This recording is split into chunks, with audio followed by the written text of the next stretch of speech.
Just a little bit ago, Charlie Kirk was shot in the neck at an event he was hosting on a college campus in Utah. And I want to start off by saying that what happened to Charlie today is horrific. No one should ever face that kind of violence. Not at school, not at church, not at a political event. Full stop. But I also think it's important for us to talk about the fact that Charlie himself has called violence a necessary cost of our Second Amendment freedoms. Those are his words, not mine. Having an armed citizenry comes with a price, and that is part of liberty. But I think it's worth it. I think it's worth to have a cost of, unfortunately, some every single year, so that we can have the Second Amendment to protect our other God-given rights. That is a prudent deal. It is rational. And here's the ugly truth. Charlie has always assumed that that cost would be paid by someone else. A classroom in Uvalde, a grocery store in Buffalo, a concert in Las Vegas, a movie theater in Aurora. To conservative pundits like Charlie and to their audiences,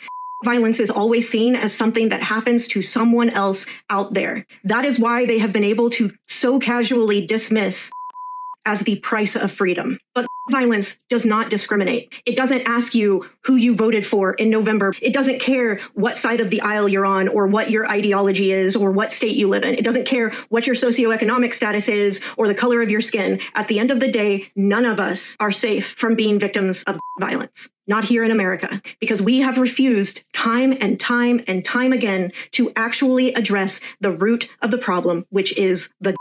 If it wasn't the, Charlie would not have been shot today. He was in a state that I am certain he saw as very safe, on a campus he saw as very safe, surrounded by people he saw as very safe, and guarded by people he saw as very safe and also knew were armed. And he still got shot. Because at the end of the day, the problem is the rampant availability of in our country. What happened to Charlie today is horrific. And it proves that we cannot afford more empty words. We need action, and we need it now.